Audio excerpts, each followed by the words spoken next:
Hey folks, Stephen Lucky here with Gardopia Gardens, and welcome to the Growing Our Future podcast, where we speak with people in the educational, health, and environmental sectors about what they're doing to make the world a better place.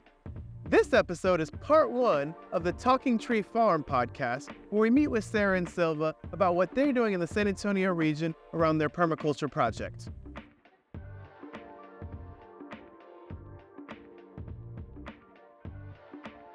Hey folks, welcome to the Growing Our Future podcast. My name is Stephen Lucky with Gardopia Gardens, and this is where we speak to people in the educational, health, and environmental sector about what they're doing to make the world a better place. Today, I am here in Central Texas, right in Bexar County, very close to San Antonio, Texas, with the power couple, Sarah and Sylvain of Talking Tree Farm. How y'all doing? Man, what an intro. Well, y'all deserve it. Y'all deserve it. So yeah, well, we're really honored to even be a part of this. So thanks for inviting us. Well, telling stories is so important, Like we have to tell our story. Y'all are doing a storybook. Everybody has their own story of their own life, right? Yeah. And I think what y'all are doing, if more people were living off the land and being more sustainable, we'd be a better planet. So we need to highlight people like y'all. But tell us a little bit about your backgrounds, where you come from. Okay, well, I'm born and raised in San Antonio.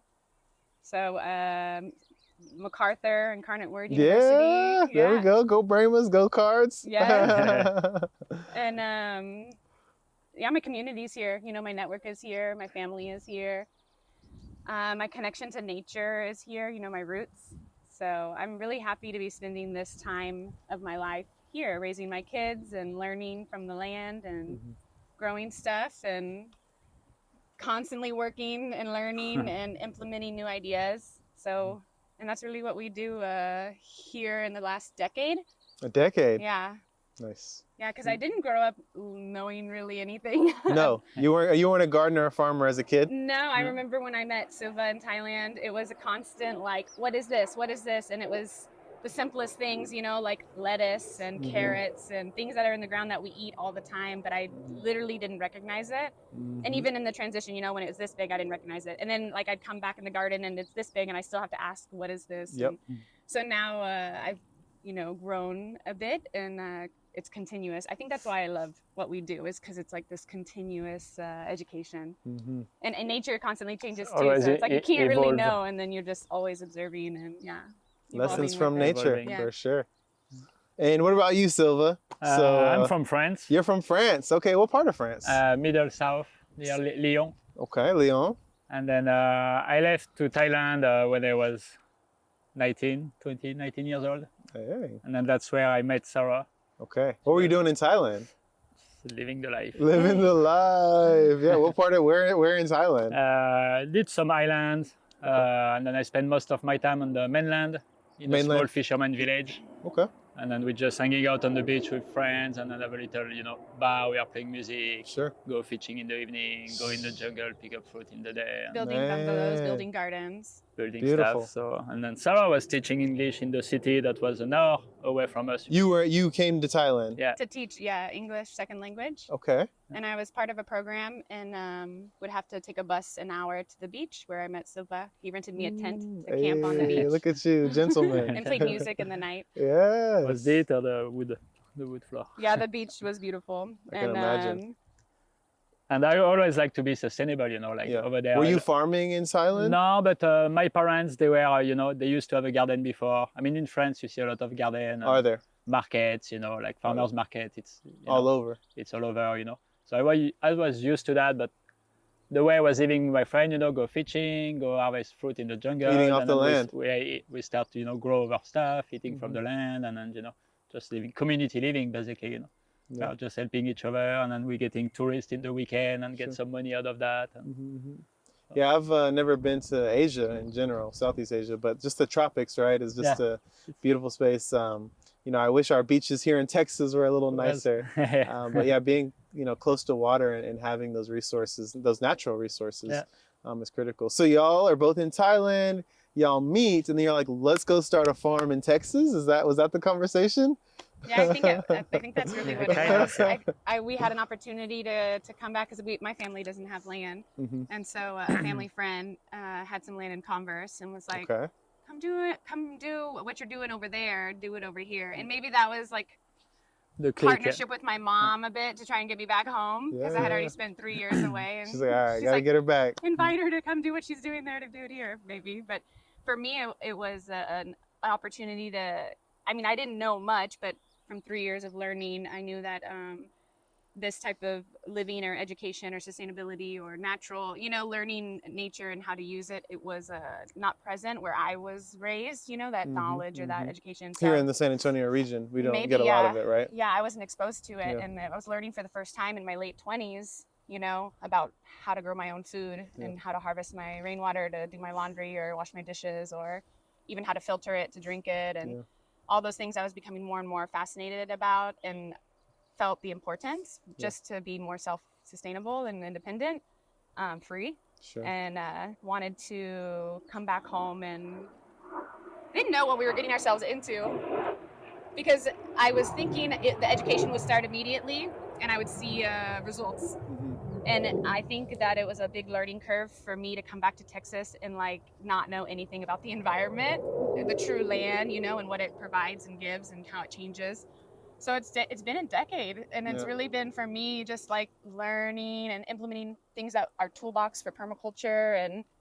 And for him, it might be different because he had already been doing it for a long time.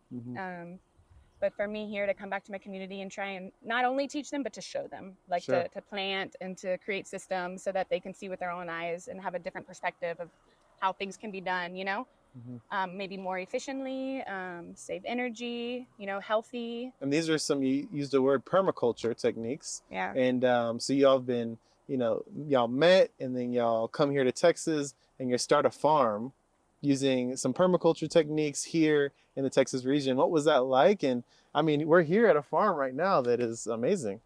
It's work, I mean, of course, you don't want to, you have to filter the information you got, because everybody have his own region, Sure. You can find anything on YouTube nowadays, you just put what you look, but you have to keep in mind that some people, they live in the... Yeah. What region is it? What region guy, it is, what they grow in Washington State may not work here, but... Exactly. People in California, Kevin with Epic Gardening, it's like everything grows. I'm like, Yeah, so you definitely have to keep that in consideration. But when I came here, I never been in that climate, never farmed in that climate. I was growing my food for a couple of years already. Sure. You can't buy land in Thailand unless you are married with Thai people. Okay. So I wanted to land, so that was an American girl. opportunity to move. I mean, I was with I don't think it's just to admit those things on camera. I was with honesty Sarah, is the best policy. And y'all probably still be in Thailand if you could. maybe. I like the challenge too, I heard, hot and, arid. This is definitely a challenge. And nothing grow, so I was like, let's see if, I mean, we were talking about me picking up jobs in Middle East. Oh, really? Yeah, to teach English, and so he can start a project in the Middle East. We were kind of bouncing around before the we came Middle here. East. Yeah. That would, man. My dream is to travel tough. and see we the were world. open on So many places. that'll still happen eventually. Definitely. But to see if permaculture principle can really apply anywhere, Anywhere because, in so the that world. was a good challenge, to. This is a good baby And step then before I the think desert. We'll take Wow, Texas my. and then the desert on. Yeah. No, I guess they have a lot of conservatories and greenhouses. I mean, I guess dates grow in the desert, A lot right? of shaping of Cacti. the land. They reshape a lot. design. They have big land projects in management. China desert. They dig those holes, or in Africa, those big holes here and there, and Trenching, then slowly mulching. capture water and then slowly changing the landscape, Over time. It will take a lot There's of time. that picture of that guy is he Not restored impossible, just like a desert. Have y'all seen that one, the old man, where he took 20 years or whatever?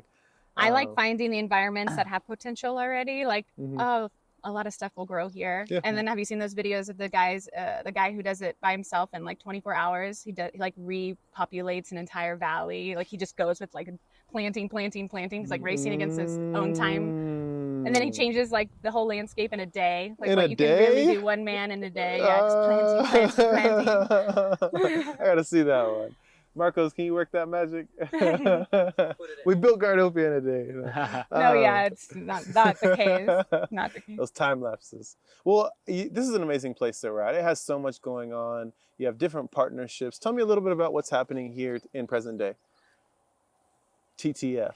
Present day. Present day. I personally do a lot of compost nowadays. Compost, okay. Tell me about that. So we used to be partner with Compost Queen. Sure. That we are using a piece of our property to make them compost. Mm-hmm. And then they sold the company, and then I took it over with the Betsy, which was the previous owner of Compost Queen, Mm-hmm. and then we simplify, and now we're mainly producing compost. You know, there's no more pickup, so we're just producing compost. Just producing compost. Yeah. Okay, so your new partner, Mission Compost, is dropping